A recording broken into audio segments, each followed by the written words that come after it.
Olá pessoal, vamos entrando. Boa tarde. Esperando o Serginho entrar com a gente.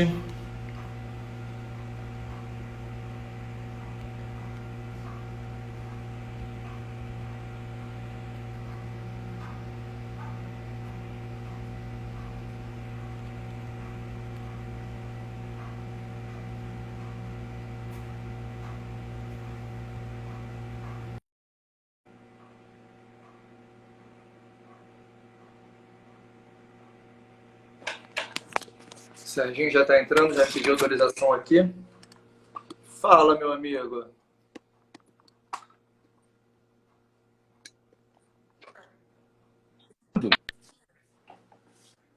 Tava Tua conexão não papando. está muito boa, Serginho. A minha conexão tá ruim. Ainda Melhorou? agora melhorou. O Minha conexão. pessoal está ouvindo a Tá, gente? e aí? Dá um ok aí pra gente, pessoal. Dá um joinha aí se vocês estiverem Ainda está ouvindo. mais ou menos, Serginho. É mesmo? Deixa eu tentar ir para um outro lugar aqui.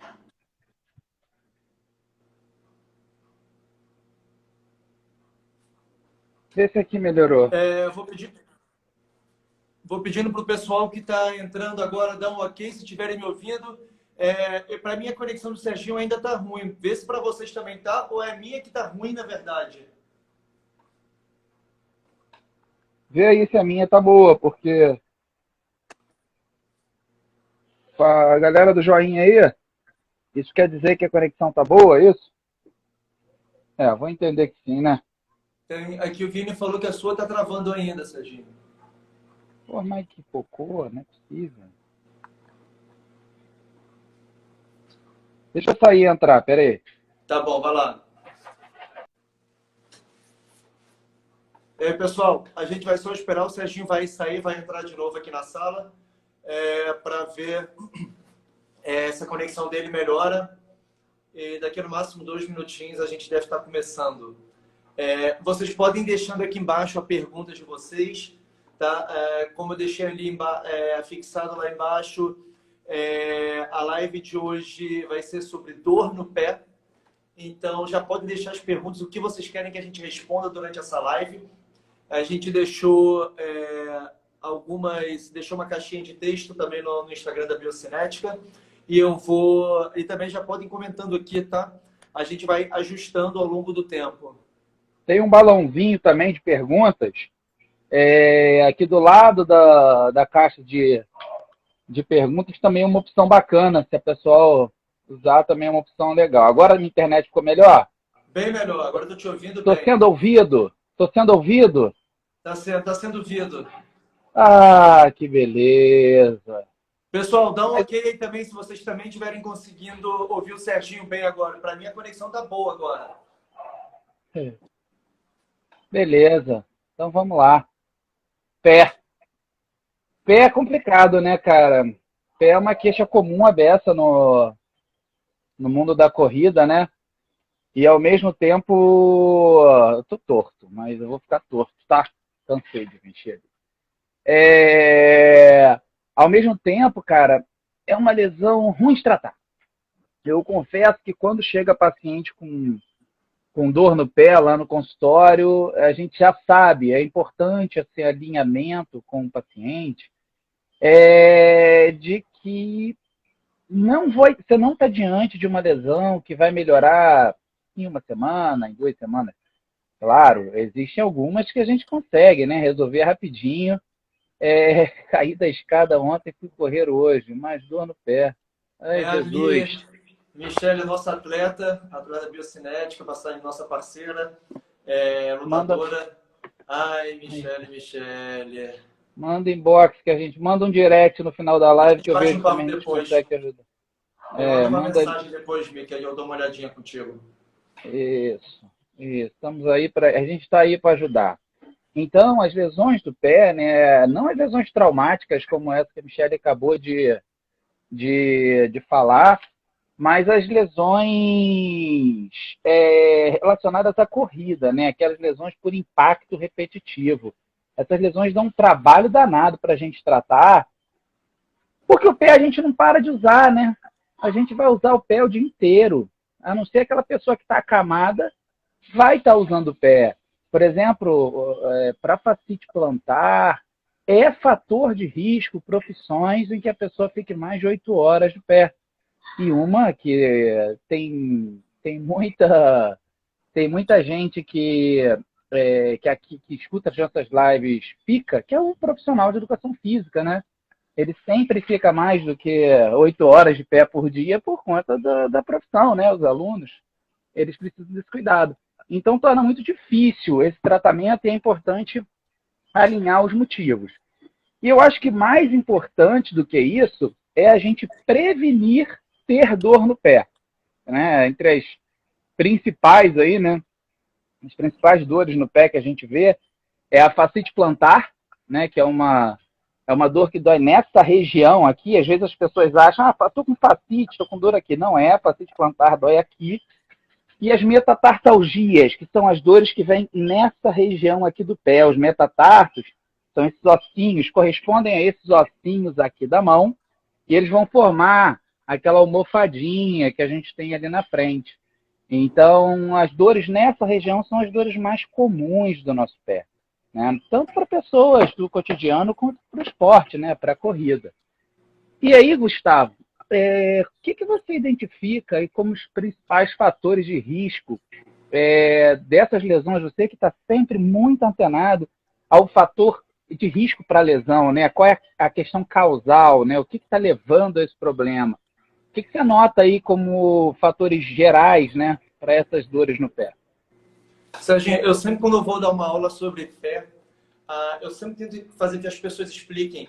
Eu faço uma analogia muito legal, que eu falo que o pé é o Atlas do corpo humano. O Atlas, ele era um titã que ele carregava o mundo nas costas. Ele foi condenado por Zeus a carregar o mundo nas costas por tentar invadir o Olimpo. É muita cultura! É muita... Que homem! É muita cultura! Porque exatamente é isso. Foi até ligar o ventilador. Porque... Ficou com calor.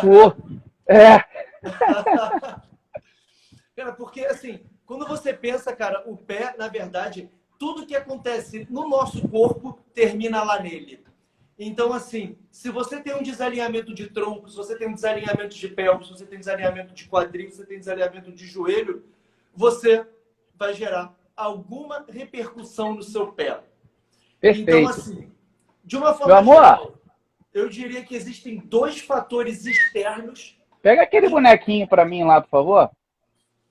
Eu diria que existem 2 fatores externos que vão estar relacionados à fascite plantar. Um deles você já falou, que é tempo excessivo em pé, tá? Profissionais que trabalham muito tempo em pé. E o segundo fator é excesso de peso. Pessoas que têm um aumento de peso, pessoas que têm um IMC muito alto, eles Nunca dei um nome para esse boneco, acho que eu vou chamar de Gustavo. Pô, que beleza, que honra, hein, cara? Seu bonequinho. Você quer que eu fique com você o tempo todo? Fala, cara, foi mal, tô falador pra caramba hoje. Assim, então, esses 2 fatores, pessoas com IMC muito alto, pessoas obesas com IMC muito alto e pessoas que trabalham muito tempo em pé. Pensando agora internamente no corpo humano, talvez um fator que seja mais descrito na literatura, e eu vou explicar para vocês com um pouco mais de detalhes, é o tipo de pisada.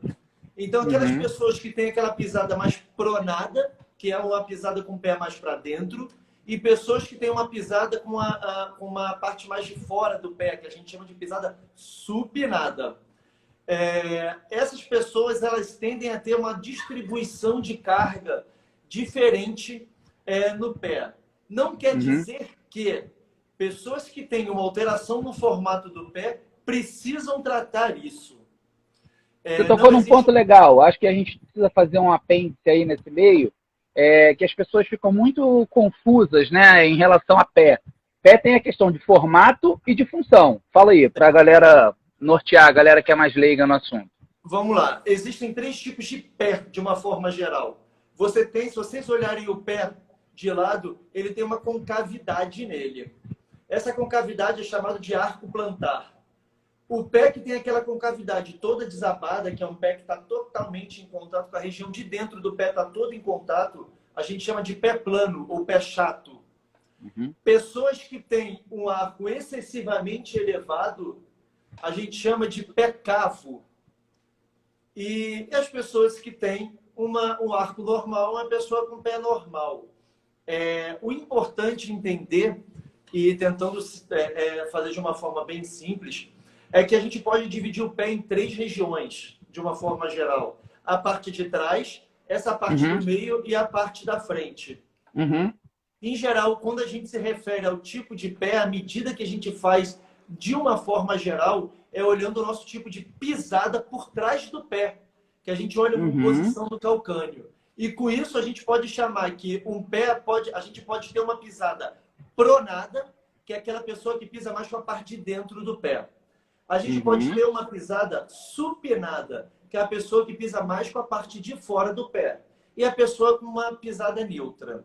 Um cuidado que eu sempre tomo, e eu sempre tento explicar para todas as pessoas, principalmente as pessoas que não são da nossa área, que são os consumidores de calçado, os consumidores de programas de exercício, é que é normal nós termos uma pisada levemente pronada. O movimento de medialização, ou seja, você pisar com a parte um pouco mais de dentro do pé, é algo normal. Eu sempre fico brincando que o arco plantar o nosso pé, ele Isso aqui é olhando por baixo. Isso aqui é olhando por baixo, pessoal. Isso aqui, ó. Isso aqui é um pé plano grave, o pé plano que toca o pé inteiro. Isso aqui é um pé que é dito normal, né? Vamos falar assim, eu quero fazer um adendo. Deixa eu tirar os comentários, calma aí. Acho que tá dando para ver. Isso aqui é um pé cavo, né? Aquele pé com arco muito alto, que não toca o meio do pé, só toca atrás e toca na frente. E é interessante que a gente eventualmente vai levar isso aqui mais em consideração do que, em alguns casos, do que o tipo de pisada. O grande questão é que não existe uma correlação direta entre o tipo de pé estático e o tipo de pisada. Existem aquelas pessoas que têm esse pé que você mostrou, Serginho, que, por exemplo, é um pé cavo, mas aí quando ela corre, a pisada dela é neutra. Deixa eu tirar de novo. Existem pessoas que têm um arco plantar um pouco mais desabado, esse do meio, o pé chato, e quando elas correm, elas tendem a ter uma pisada normal. Então tem que ter muito cuidado quando a gente tira qualquer forma de conclusão baseado somente no tipo de pé. É importante nós entendermos como o seu pé está funcionando, que foi o que você falou, que é o tipo de pisada, e não somente o tipo de pé paradinho. Adendo. Seguinte, gente, eu sou radicalmente contra essa nomenclatura aqui. Sei que está invertido aí para vocês.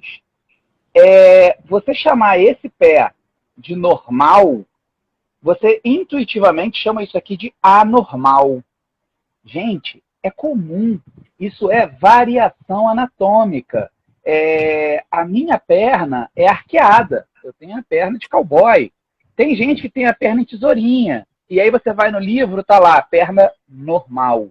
Eu costumo chamar de alinhado. Ou, no caso do pé, eu chamo de um pé plantígrado. É o termo que a gente usa. Um pé que não é nem cavo e não é plano. Porque senão a pessoa entende que se ela tem pé cavo, ela é doente. Ela entende que se ela tem pé plano, ela tem uma doença. Não tem. Relaxa.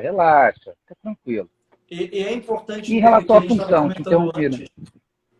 É importante entender o que a gente estava comentando antes, que apesar de um tipo de pisada, você ser um fator de risco para dores no pé, você ter um tipo de pisada mais pronada ou mais supinada, nem todas as pessoas que apresentam uma pisada pronada ou supinada vão ter dor no pé.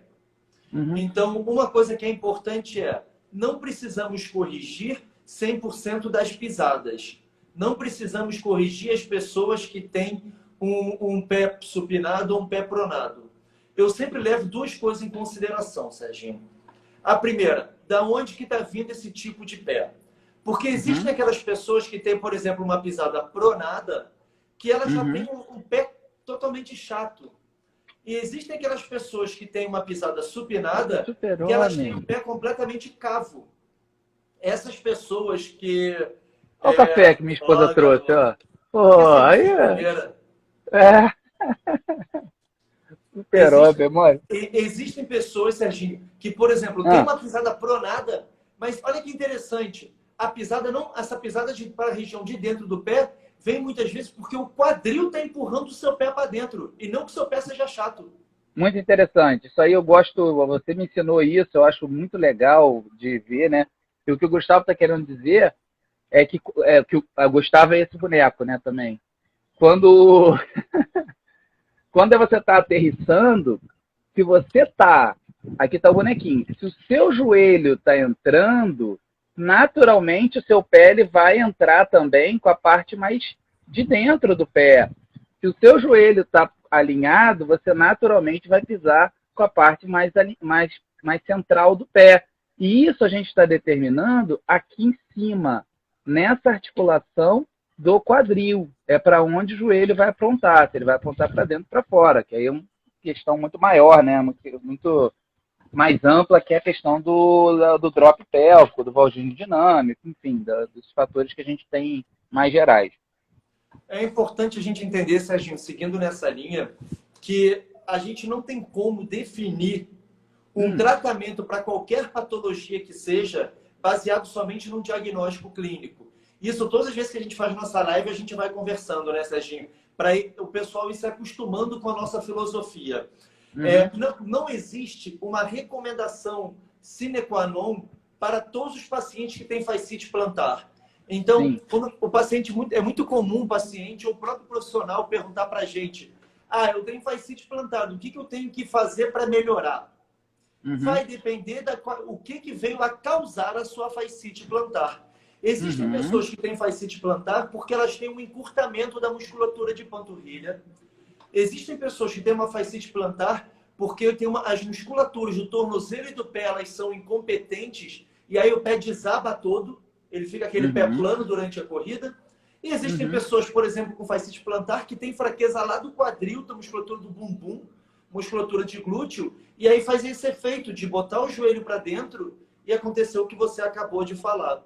Então é muito importante a gente sempre entender que é importante avaliarmos sempre caso a caso, entender, primeiro, um bom diagnóstico médico, se aquela dor que você está sentindo ela é referente a uma patologia específica, a qual patologia específica, né, Serginho? Porque dor no pé tem essa dificuldade, às vezes você tem uma sesamoidite, às vezes você tem um paciente com uma fascite plantar, às vezes você tem um paciente com uma tendinopatia, uma doença do tendão, às vezes você tem o que a gente chama de disfunção do tibial posterior, que a gente pode abordar daqui a pouco. Até teve uma pergunta sobre isso. E o tratamento médico pode variar dependendo da entidade lesionada. É isso aí. Eu acho que... Fala. Para a fisioterapia, educação física, pensando tanto em prevenção, que foi algo que você citou, como para tratamento, simplesmente a gente saber qual é a lesão não é o suficiente. Nós temos que fazer uma avaliação biocinética funcional para entender quais são as causas daquela lesão específica. E aí, pessoal, é o que a gente fala de otimização do tratamento. Eu insisto nisso e eu falo que se a gente não entrar na era da tecnologia e cada vez aumentar a qualidade das nossas avaliações funcionais, a gente vai continuar como a gente fazia antigamente, que era um tudão. Que é isso? Aí. A gente fortalece um pouquinho aqui, alonga um pouquinho aqui, muda o tênis, faz uma palmilha e aí você cria uma recomendação global. E essa recomendação global ela funciona para a média da população. Mas você não individualiza o seu tratamento e a gente começa a entrar nesse tédio que você falou logo no começo, Serginho. Que ficam aquelas lesões, cara, que já são longas de se tratar, se bem tratadas. Cara, quando elas são maltratadas, então, o que eu recebo no meu laboratório da biocinética, cara, são aqueles caras, Serginho, que às vezes estão com dor há 6 meses a 1 ano no pé. Sim. Então, cara... É extremamente comum isso. Então, a primeira coisa que a gente tem que pensar é entender o funcionamento desse pé, entender como é que o pé funciona, para a partir daí a gente entender como que a gente tem que pensar em intervir. Sim, eu acho isso. Eu acho que as lesões do pé, ela tem essa questão que você falou, de ter múltiplos fatores. Eu acho que isso é uma coisa que nós falamos muito quando a gente dá aula junto. Se você pegar, o Gustavo tem um gráfico interessante mostrando a relação. Que, na verdade, ele pega assim: vamos supor que você tem uma capacidade, você é um copo. Você é um copo, tá? E ali você bota sua biomecânica, você vai botar sua alimentação, seu estresse, seu histórico esportivo, né? Histórico esportivo está até em alta aí, né? Histórico de atleta está em alta. E você vai incluir o treino.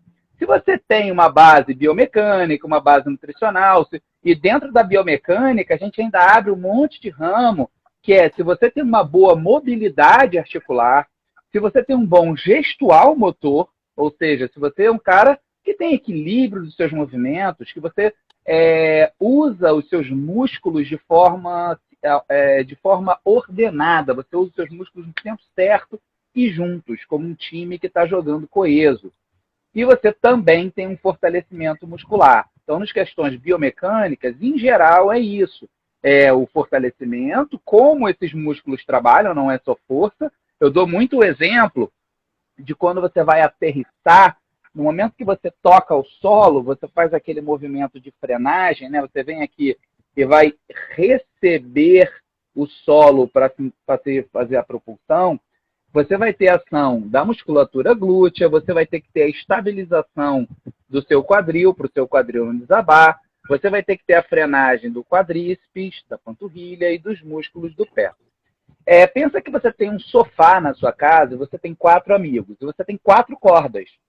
E você vai amarrar uma corda em cada sofá, em cada pontinha desse sofá, e os seus 4 amigos vão descer. Cara, o seu sofá vai descer assim, por mais que os seus amigos tenham a mesma força.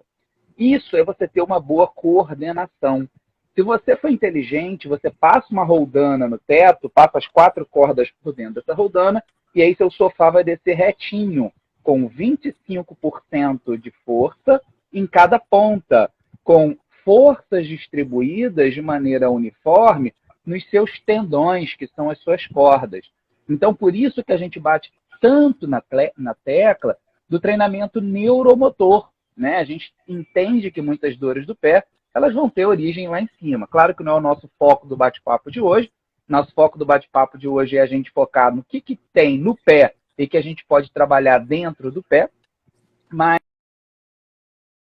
já isso de lado, né? Aqui, Serginho. Foi agora. Tá bonito?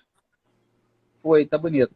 Então, assim, uma coisa que eu recebi aqui, Gustavo, acho que até aquelas perguntas que você me mandou, você pode até tacar uma no ar aí, as pessoas perguntaram sobre pé plano. E, pô, o Gustavo tá virando expert aí em pé plano, ele tem estudado muito, ele vai, inclusive, fazer um curso dia 16, né, Gustavo? Dia 16 de abril, quem quiser, manda um direct para mim, eu vou fazer uma aula online ao vivo, falando, cara, o que a gente tem de mais recente na biomecânica do pé plano. Entender uma live. O nome disso é live. Oi? O nome disso é live. Você só tá mudando. Como ninguém mais, como ninguém aguenta mais ver live, você trocou o nome para aula online. Isso aí. Ao vivo. Um pouco, isso aí do Instagram um pouco, a gente vai lá pro Zoom, porque eu vou conseguir compartilhar minha tela do meu computador com os slides e a gente vai conseguir bater um papo. Eu dei, cara, uma pincelada e eu gosto sempre de brincar, Serginho, porque quando a gente fala em arco plantar, normalmente a gente pensa em quê? Numa estrutura côncava, que a estrutura faz isso, não é? Isso. Só que, na verdade, não existe um arco plantar. O arco plantar, na verdade, ele é uma estrutura tridimensional. E eu sempre gosto de brincar porque, na verdade, o arco plantar ele é uma abóboda. Ele é isso, ó. Uhum. Ele tem uma região medial, uma região lateral e um arco transverso. E ele faz isso, na verdade, ó. Uhum. Eu sempre fico brincando. Você já viu, Serginho? Você que você que entende cabelo, já viu aquele negócio de coçar a cabeça, cara? Aquele assim, ó. Uhum. Então, para mim, o arco plantar é tipo aquilo, entendeu? Olha o café aqui, cara. Custa café na tela aí.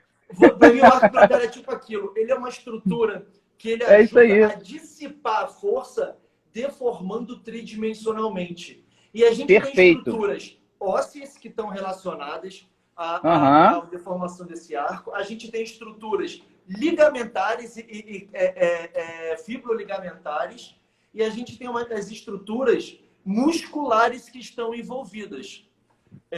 Legal.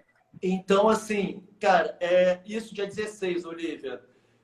Então, assim, na verdade, o que a gente tem que pensar é que existem estruturas que vão controlar tridimensionalmente esse arco. E para Tem uma isso... observação lá dos livros da ortopedia, né?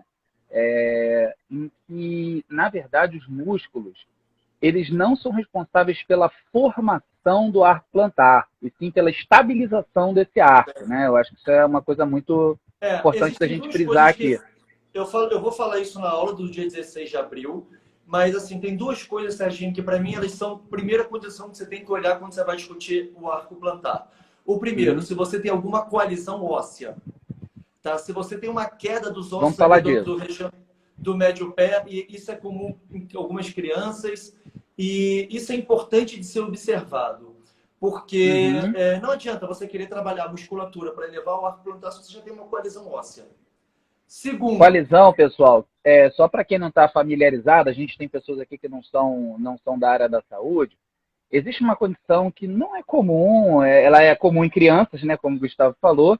Ela comete aí 1 para cada 1.000 pessoas, 0,1% de incidência, mas ela acontece. E às vezes é comum, principalmente para aquela turma que é acostumada a tratar sozinho, né? Não faz essa interdisciplinaridade que a gente faz, né? Vai para o médico e vai para o fisioterapeuta, vai para o profissional de educação física, não fica prendendo ali. Então, existem algumas condições, por exemplo, vou botar esse raio-x aqui para vocês verem, em que esse osso calcâneo, ele não separou do talos, não separou do navicular, perdão. Nós temos um osso conectado ao outro. E como nossos ossos funcionam como engrenagens, se você tem como se fosse uma engrenagem presa, não adianta querer soltar isso. Só solta cirurgicamente, se for o caso, porque a maioria das coalizões não vão ter necessidade de intervenção cirúrgica. Então é importante ter um diagnóstico complementar. Eu você tem que canso de excluir a pegar... possibilidade de ser algo que não consiga corrigir funcionalmente.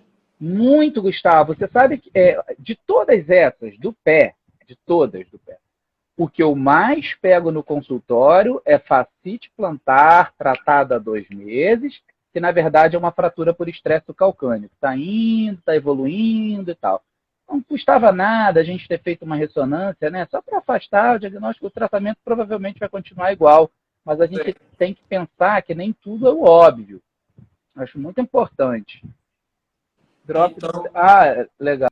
vou falar do drop. Então, assim, Serginho, quando eu excluo essa possibilidade de ter algo ósseo, eu encaminho para o médico me excluiu a possibilidade e de fato parece ser algo funcional, aí eu começo a entender quais são os possíveis músculos que vamos falar. Eu não vou entrar em detalhes aqui, quem quiser, porque aqui tem muita gente que não é da área, mas em geral tem 3 músculos que eu foco, 3 complexos musculares.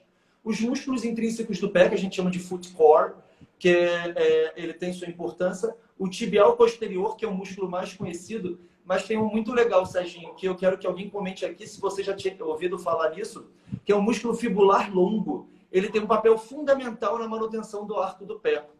E esse é um músculo, e aqui está o Leandro, ele perguntou se a gente trabalha em cadeia fechada. Sim, eu não acredito no trabalho de fortalecimento dessas musculaturas de tibial posterior, de fibular longo e de músculos intrínsecos do pé em cadeia aberta.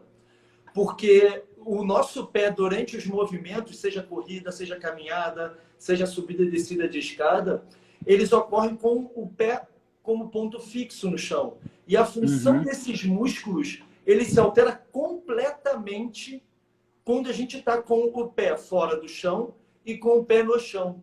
E eu sempre brinco que talvez o exercício que seja mais convencionalmente prescrito para trabalhar a musculatura do tornozelo é aquele que você bota um elástico no pé e você fica mexendo o pé para fora, depois você bota o pé para dentro.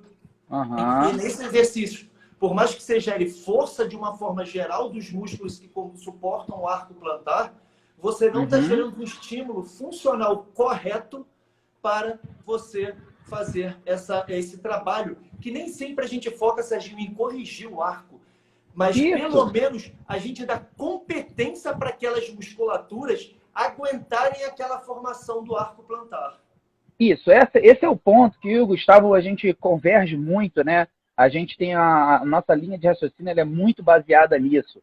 E, a gente falou aqui no início da live, gente, que a gente mostrou o que é um pé plano, o que é um pé chato, o que é um pé plantígrado, e que vocês entendam que o pé plano não é doença. Você ter pé chato, você não é doente. Tem um monte de atleta, acho que tem alguns estudos que chegam em 20% da nossa população, algum nível de pé plano.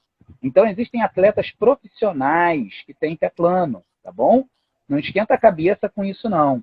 Em relação ao fibular, acho que é importante, você tocou num ponto bacana, tentando botar aqui para mostrar para a galera.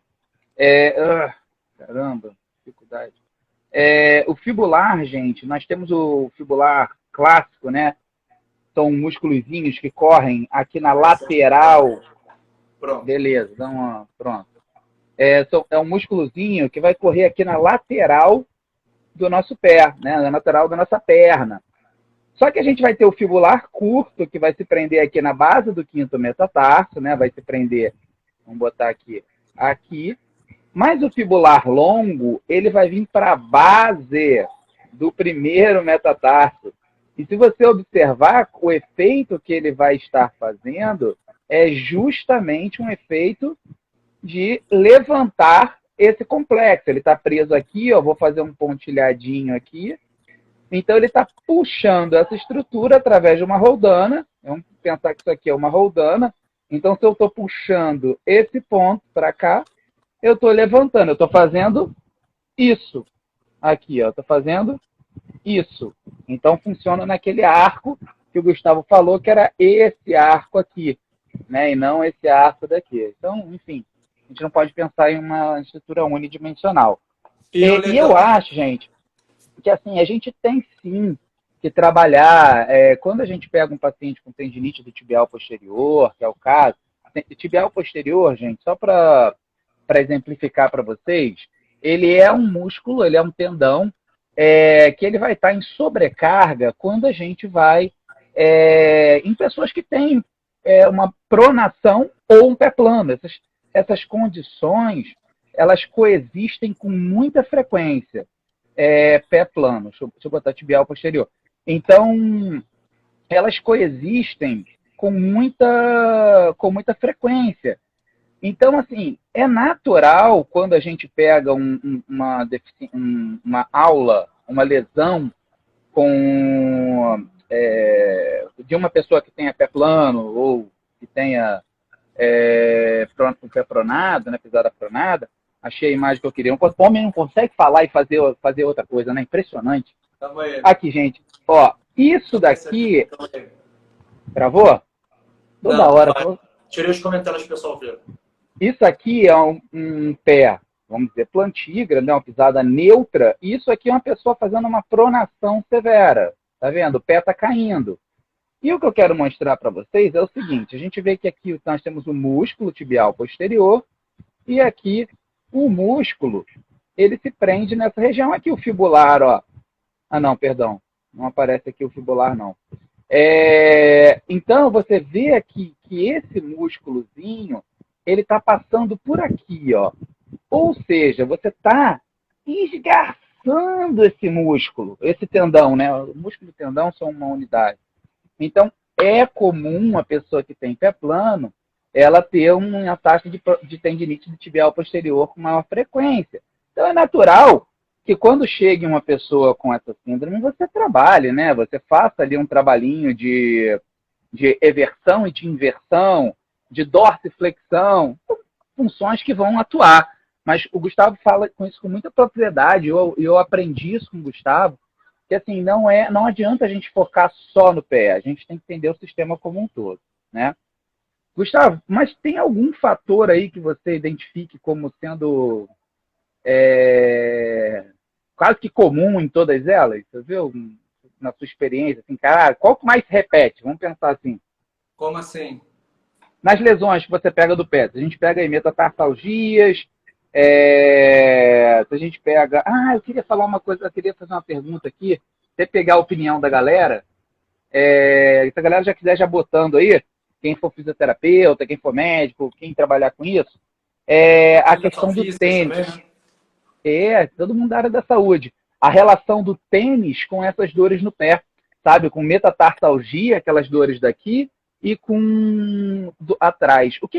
Qual tipo de tênis vocês preferem? Aí vamos pensar assim, tanto de pisada pronada quanto neutra, quanto drop do tênis com drop mais alto, tênis mais duro, tênis mais macio. Qual é o que vocês têm, ou pessoas que já tiveram essa lesão, tem aí de história para contar para a gente em relação a isso? Eu queria ouvir o que a galera tem a falar. Manda E o embaixo, que eu estava falando? Esqueci o que eu estava falando, de novo. Você estava me perguntando qual era o aspecto mais comum que eu vejo. Se você pegar assim, as lesões comuns do pé, né? Tendinite do tibial posterior, tendinite dos fibulares, fascite plantar, Haglund e metatarsalgia. Dessas, o que você vê quase em comum assim, em todas elas? Você tem algum fator assim? Tem normalmente uma junção, Serginho, que assim, que é muito comum da gente encontrar. A maioria dessas condições, o que a gente vê é que quando a pessoa está fazendo atividade, seja caminhada ou corrida, ela tende a descarregar o peso na região do pé muito precocemente. Tá? Então, aí por isso que alguém perguntou lá no começo da live, é normal sentir dor na região do dedão ali, do dedão, quem tem uma pisada pronada?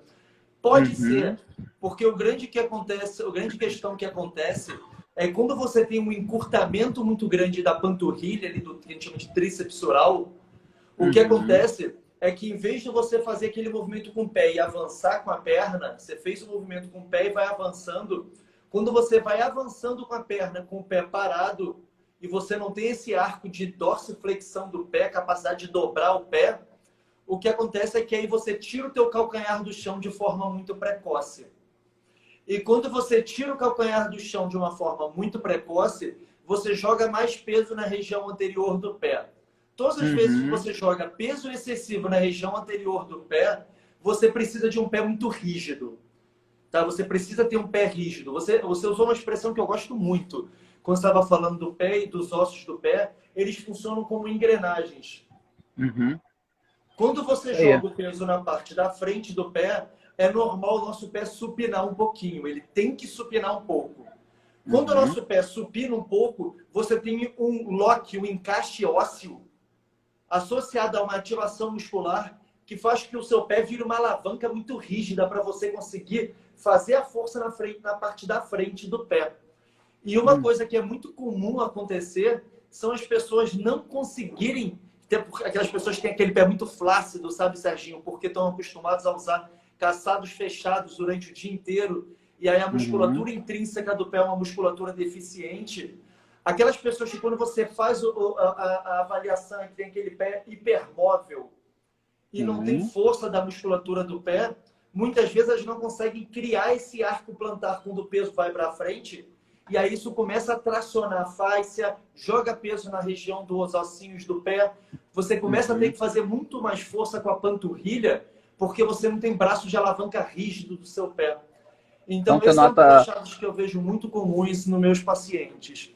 Perda vamos dizer, propriocepção e força da musculatura intrínseca do pé, é o que você mais vê. E a forma de aterrissagem, talvez. Musculatura de ativação mesmo. Entendi. O que eu vejo muito é restrição de dorsiflexão. É uma coisa que eu vejo muito e que eu acho que faz muita diferença. Porque você pensar, dorsiflexão, pessoal, é esse movimento aqui que o pé faz, tá bom? Se você pensar que quando você aterrissa, esse efeito de mola que o calcanhar, que o tendão de Aquiles ele faz, ele dissipa muita energia ali, ele funciona como um elástico muito grande. Então, eu vejo muito, assim, eu sou um cara meio cri-cri, com mobilidade de tornozelo e alongamento do tendão de Aquiles para os meus pacientes. E em relação à resposta das pessoas, depois eu quero ouvir a sua opinião, Gustavo, Eu concordo com gênero, número e grau, que a galera falou ali. Conforto é um fator primordial quando a gente vai prescrever tênis, né? A gente sabe, Beno Nig tem um estudo maravilhoso sobre isso, mostrando que é a relação de lesão realmente menor.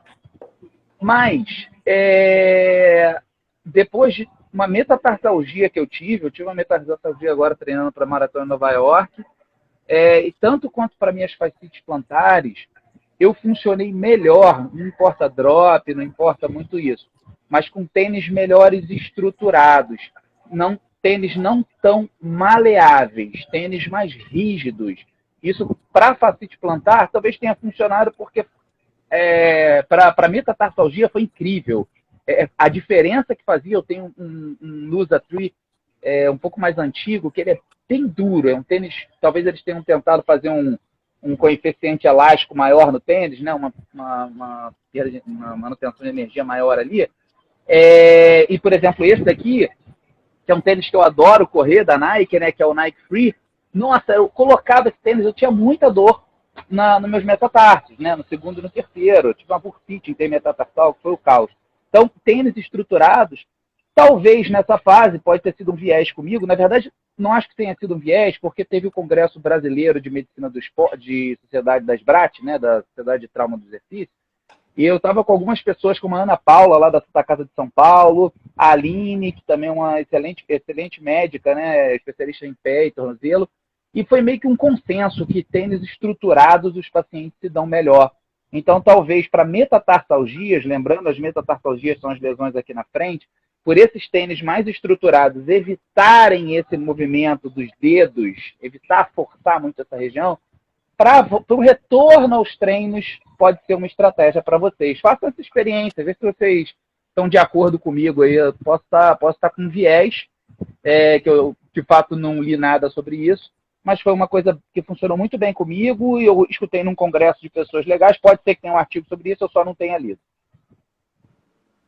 Eu concordo totalmente contigo.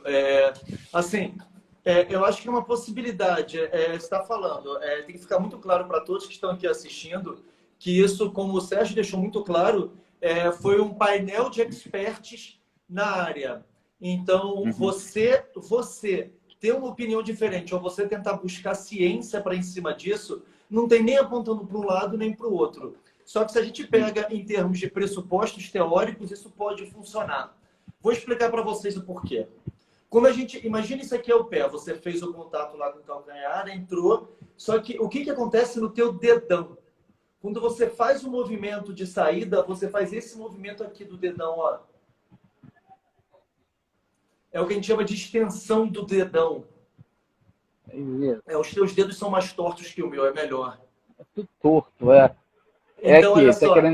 Que quando faz esse movimento de extensão do dedão, ele coloca a carga da corrida nos ossinhos e ele ativa o que a gente chama, que comentaram em cima, o mecanismo de Molinete, que é um mecanismo que faz com que você gere um estímulo para armar o arco plantar.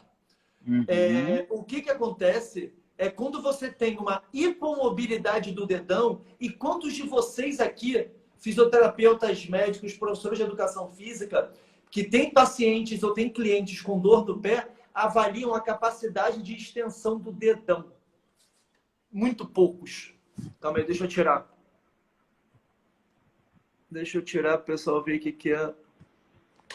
Quem quiser entender isso mais a fundo, dia 16 de abril eu falo bastante desse mecanismo, discuto com vocês. Mecanismo de Molinete.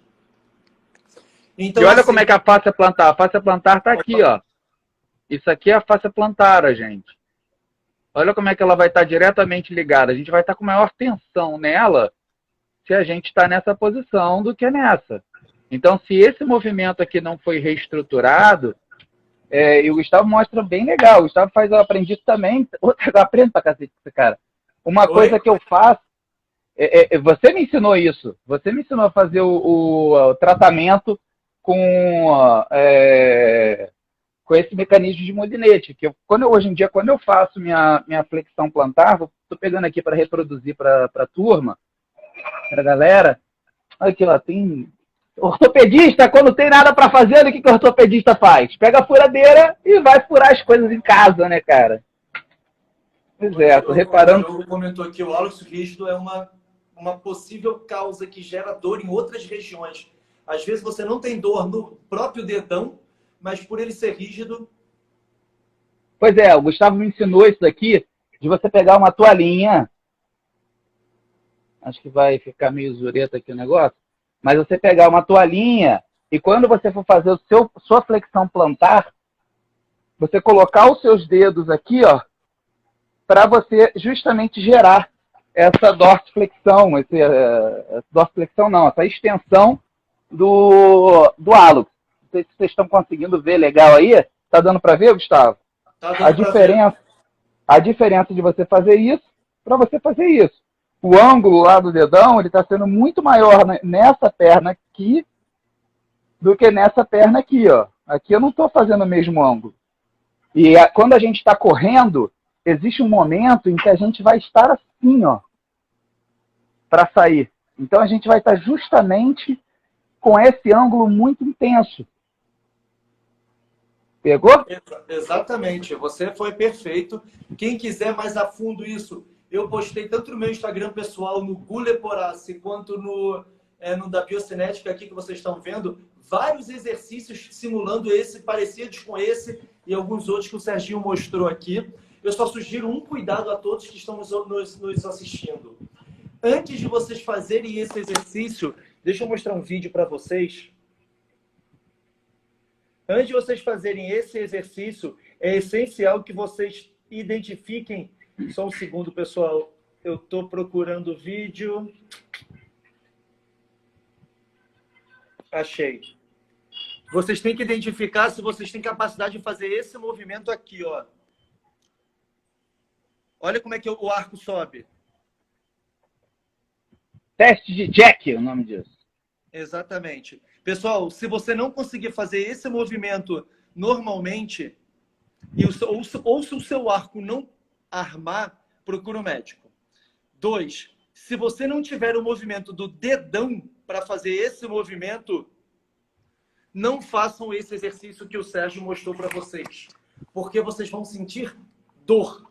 Isso. Primeira coisa, se vocês não tiverem esse movimento, também procure o médico para excluir, como o Diogo comentou aqui, uma causa muito comum que a gente chama de hálux rígido, que é uma alteração que muitas vezes vai precisar de um procedimento cirúrgico simples, mas para restabelecer a mobilidade desse dedão. Então, isso é um negócio que é essencial vocês terem o diagnóstico diferencial, ou para saber se é simplesmente porque você é encurtado. Aí a gente, na fisioterapia, na educação física, a gente vai trabalhar. Vamos lá. É isso aqui, galera. Algumas pessoas, ó, apaga aí o comentário de novo. Algumas pessoas não conseguem fazer esse movimento porque elas têm essa condição, tem um esporão aqui, ó, um esporão ósseo que não deixa. Então, se a gente não raspar isso daqui cirurgicamente, a pessoa não vai conseguir evoluir. É um procedimento tão simples de ser feito, hoje em dia, minimamente invasivo, com uma broquinha, bem bacana. E a reabilitação é muito boa com a gente faz essa reabilitação, a evolução é muito rápida. Uhum. Então, assim, pessoal, essa questão do calçado que o Serginho estava falando, a primeira coisa que você tem que identificar é isso. Então, é comum pessoas que não têm uma musculatura do pé muito forte, e eu vou falar por experiência, aí é um dado do Gustavo, Laboratório de Biocinética. A maioria das pessoas não tem essa musculatura do pé forte, porque, infelizmente, nosso dia a dia hoje, a gente está acostumado a usar calçados fechados o dia todo. A gente está sempre andando até em casa, raramente a gente anda descalço ou pratica exercícios de fortalecimento dessa musculatura. Como então, é que você gosta de trazer esse trabalho de fortalecimento da musculatura do pé? O que você sugere aí? Quais as maneiras que você sugere para a turma? A gente está falando aqui que tem que forçar o fortalecimento do pé. Dá umas sugestões aí para a turma, para eles aprenderem. O que eles podem fazer para fortalecer a musculatura intrínseca do pé? Existem N formas. Eu vou só concluir o do tênis, aí a gente vai nisso. Tá. Então, primeiro, pessoal, é comum. Pessoas que têm um pé um pouco menor controle, eles tendem a responder melhor a esses calçados mais rígidos, Serginho. Você pega uma pessoa que tem um pé muito forte e tem uma boa mobilidade, mas uma boa estabilidade, às vezes eles conseguem trabalhar, sim, correr com tênis mais maleável. Mas o mais comum é um tênis com uma melhor estrutura, exatamente por esse motivo do pé ser fraco. Como que a gente trabalha a musculatura do pé? A musculatura do pé, ela tem que ser trabalhada com descarga de peso. Eu, Gustavo, eu não trabalho a musculatura do pé, por exemplo, puxando só a toalhinha sem descarga de peso. Imagina, pessoal, eu tenho 80 quilos. Quando eu estou correndo, você tem em média 2 a 3 vezes a força do seu corpo agindo no seu pé. Ou seja, eu tenho entre 160 até 240 quilos agindo no meu pé. Você acha realmente que puxando uma toalhinha com halter de 10 quilos vai te dar um fortalecimento suficiente? Então, um exercício muito comum que eu uso é esse daqui, olha. Fazer uma puxada... Opa, perdão, não era esse. Deixa eu ver aqui onde que eu... Aqui. Puxar a toalhinha e aí trabalhar em apoio unipodal, fazendo esse movimento aqui de garra dos dedos. Legal. Essa é uma possibilidade da gente trabalhar durante a nossa aula de biomecânica do pé plano. Eu mostro algumas outras possibilidades de se fazer, mas a grande questão é a prática, por exemplo, de atividades físicas em condições descalço, ou seja, alguns dias exercício na areia, na grama, você fazer exercícios de fortalecimento ou exercícios descalços de uma forma geral, eles podem ser utilizados como forma de fortalecer essa musculatura do pé. O grande cuidado é você fazer uma transição muito rápida de ter uma musculatura muito fraca e você querer botar um volume e intensidade de treino muito grande nesse pé. Então, vai com calma, mas são boas estratégias. Só a prescrição do exercício. O próprio treinamento neuromuscular que você faz de academia, se você fizer descalço, já te ajuda. Você fazer um agachamento descalço já te dá uma competência maior de garra desses pés para você criar base. Isso aí. Tem um estudo legal, eu não lembro qual é o autor, eu tenho ele na minha aula sobre isso, mas não lembro quem escreveu, que compara, né, justamente o fortalecimento com toalhinhas, na verdade, fortalecimentos típicos feitos dentro de uma sala de fisioterapia, comparando com um tênis, eu se não me engano, foi o Vibram, né, um tênis minimalista raiz, um tênis minimalista clássico, durante 16 semanas. A pessoa saiu usar para o cotidiano dela um tênis minimalista. E os resultados foram semelhantes, muito interessante, porque eu acho muito mais fácil de você aderir a simplesmente calçar um tênis e seguir tua vida, né? Um tênis que vai ser um tênis sem ser com solado rígido, um tênis que vai trabalhar a sua musculatura, sem ter que parar a sua vida, porque às vezes a gente está sem tempo, né? Para parar, para ficar fazendo os exercícios. Eu acho que essas maneiras são mais... A adesão, ela é maior. E aqui a Silvana perguntou quantas vezes por semana. Silvana, depende do teu nível, depende da intensidade dos exercícios. De uma forma geral, como são exercícios que eles não têm uma carga muito grande, a gente pode prescrever, em alguns casos, até diariamente. Tá? Você pode revezar o estímulo, como o Serginho falou. Um dia você faz um exercício específico para a musculatura do pé, no outro você vai fazer o teu treino neuromuscular, por exemplo, de braço, mas aí você faz descalça. Às vezes você já está dando um estímulo. Você utilizar de exercícios unipodais, de apoio unipodal, que você bota o seu pé ali nessas situações. E aí existem várias outras estratégias que a gente pode utilizar. Quando eu estou no trabalho, assim, vira e mexe, eu estou escutando um paciente falar comigo e eu estou dentro do sapato, cara, fazendo exercício, sabia? É muito comum para mim ficar fazendo exercício, ou então eu tenho uma mobilidade de rotação externa do quadril esquerdo ruim. Várias vezes aqui durante a live, você vê que eu me mexo pra caramba aqui. Cara, tô alongando, tô fazendo aqui, tô puxando meu pé para cima, tô puxando meu pé para baixo, tô fazendo alguns trabalhos de mobilidade articular. Você tá com 36 anos com um corpo de 70 também, né, Serginho? Cara, usei muito. Eu tô usado. Eu não sou ousado, eu sou usado. É diferente, né, cara? Ai, meu Deus do céu. Mas tá... Cara, é impressionante. Estamos 4 minutos aí de lá. Fechar, como é que para variar o tempo passa muito rápido, né, cara? É muito gostoso. Esse bate-papo é muito gostoso, por isso que o tempo voa. O tempo voa ao seu lado, Gustavo Leporati. Não, eu acho muito legal que sempre quando a gente faz nossas lives, a gente tem uma baita participação do pessoal. Então fica essa interação. A gente está no isolamento social, mas a gente não está excluído socialmente, né? Não. É muito bom ter Tem todo sido mundo aqui legal. batendo papo com a gente. Agora, Dá suas recomendações finais, Serginho, seus pontos finais para a gente encerrar. o pé, acho que é importante aí em relação ao pé, a gente ter noção que pé plano não é doença, isso é uma coisa que eu acho muito importante, pé cavo não é doença, claro que vai ser um fator de risco ou outro para uma doença ou outra da corrida. Vocês precisam começar a trabalhar o fortalecimento da musculatura do pé, isso é uma coisa importante, existem métodos simples para isso, exercícios de você mesmo pode ficar fazendo garra com seus dedos, exercícios em que você treine descalço, treinar descalço na academia, ou tênis minimalistas para o seu cotidiano. São estratégias para isso. Eu acho que vocês não devem esquecer da mobilidade do tornozelo, né? A mobilidade da dorsiflexão, que é esse movimento aqui. Existem algumas maneiras de você fazer isso. É fácil de você encontrar ganho de dorsiflexão. E nunca esquecer do core como um todo. Né? Eu acho que é isso aí que Muito tem para legal. falar. Tem um aviso aí de cunho social para a galera de hoje.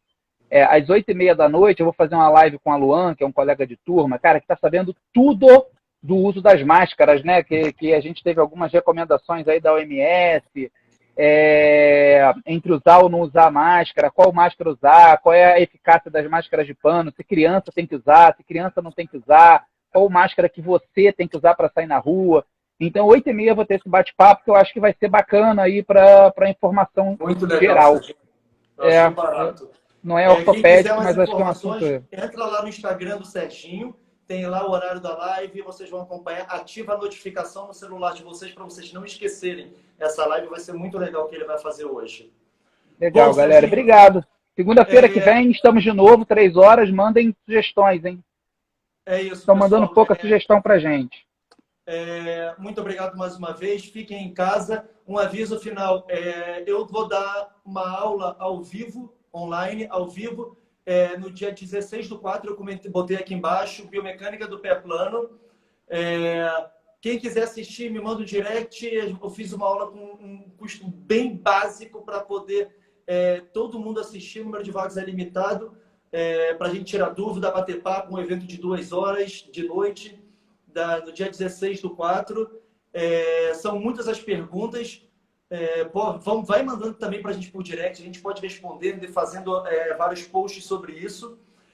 O importante que a gente sempre fala é fortaleça a musculatura, seja andando descalço em casa, seja fazendo exercícios específicos. Identifique, por meio de uma boa avaliação biocinética, da onde que está vindo essa alteração, se o pé que está causando a dor, a alteração é do próprio pé ou de outras regiões de cima. E aí a nossa intervenção vai mudar. E busquem sempre por intervenções otimizadas, individualizadas. Saiam do tudão, que vocês vão conseguir resultados muito melhores. Beijo. Pessoal, valeu, galera. Um abraço. Tchau, tchau. Até a próxima. Até segunda. Tchau, tchau. Valeu.